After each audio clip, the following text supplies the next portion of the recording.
ठीक है, नेक्स्ट बात करते हैं जो कि कोर सेक्टर को लेकर है। तो आप यहाँ पे हेडलाइन देखोगे सारे न्यूज़पेपर में आपको मिलेगी कि 42 मंथ ऑलमोस्ट 3 से 4 महीने के टाइम पीरियड में पहली बार ऐसा हुआ है कि कोर सेक्टर का जो आउटपुट है ना वो पहली बार नीचे की साइड में गिरा है।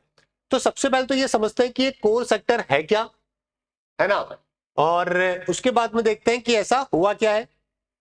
तो सबसे पहले जब हम लोग बात करते हैं कोर सेक्टर की, तो ऐसी 8 इंडस्ट्रीज के बारे में हम लोग बात करते हैं जिनको हमारे देश के कोर इंडस्ट्रीज है। मतलब जैसे कि आपकी टीम के अंदर सबसे ज्यादा इंपॉर्टेंट कौन होंगे, आपकी फैमिली में भी जो आपके कोर मेंबर होते हैं ना, जैसे मान लो आपकी फैमिली में 20 लोग हैं, तो आपने कोई कोर ग्रुप बना रखा है 3 लोगों का, तो वो 3 लोग होंगे जो कि आपके सबसे क्लोज होंगे, सबसे ज्यादा इंपॉर्टेंट होंगे।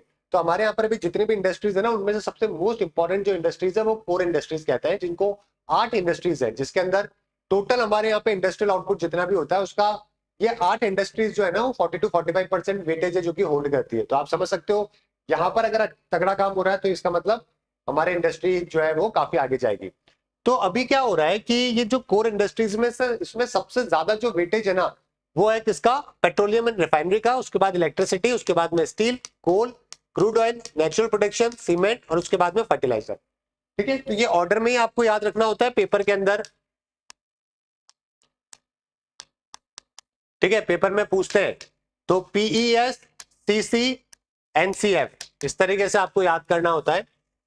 पीईएस पेट्रोलियम, इलेक्ट्रिसिटी, उसके बाद में स्टील, उसके बाद में कोल हो गया, फिर क्रूड ऑयल हो गया, फिर नेचुरल गैस हो गया, फिर सीमेंट हो गया, फिर फर्टिलाइजर हो गया। पीईएस, सीसी, ठीक है, और एनसीएफ, है ना, इस तरीके से आपको याद करना होता है। ऑर्डर के अंदर पेपर में कई बार सवाल पूछते हैं कौन सा ज्यादा है कौन सा कम है, किसका वेटेज कितना है हमारे प्रोडक्शन के अंदर। तो ये आपके 8 कोर इंडस्ट्रीज है। इंडेक्स ऑफ 8 कोर इंडस्ट्रीज, जो ये इसका इंडेक्स है वो हर मंथ प्रिपेयर किया जाता है।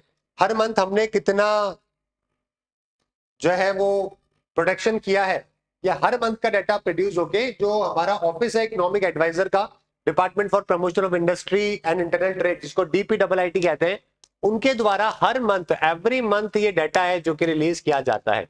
Ministry of commerce and industry भी इसके अंदर शामिल है। इसके अंदर जो बेस ईयर हम जो रखते हैं वो 2011-12 है, जो कि हमारा बेस ईयर हमने अभी रखा हुआ है। ठीक है, index of 8 core industries, ICI इसको हम लोग कहते हैं। ऑलराइट, अब इनके प्रोडक्शन के हिसाब से हम लोग बात करते हैं। तो अभी इस आर्टिकल के अंदर ये बोला गया है कि पिछले 42 मंथ के अंदर पहली बार देखने को मिला है कि हम लोग 1.8 ईयर ऑन ईयर डिक्लाइन है, जो कि अगस्त 2024 के अंदर हमने देखा है। पहली बार 2021 के बाद में ये कॉन्ट्रैक्शन है जो कि हमें देखने को मिला है। इसका मतलब जो हमारी एक्टिविटीज रही है मैन्युफैक्चरिंग के अंदर वो बहुत स्लो डाउन रही है, यानी कि डिमांड उतनी क्रिएट नहीं हो पाई, या फिर हम लोग उतना प्रोडक्शन है जो कि प्रॉपर तरीके से नहीं कर पाए हैं। ठीक है, इसके अंदर मेजरली इलेक्ट्रिसिटी, कोल, रिफाइनरी और सीमेंट जो है वो मेजर सेक्टर है। तो 8 में से टोटल अगर आप देखोगे तो 6 इंडस्ट्रीज है जिसके अंदर ईयर ऑन ईयर हमारा कॉन्ट्रैक्शन है जो कि प्रोडक्शन में देखने को मिल रहा है। सिर्फ फर्टिलाइजर और स्टील ऐसे हैं जिनका आउटपुट जो है वो ग्रो हुआ है।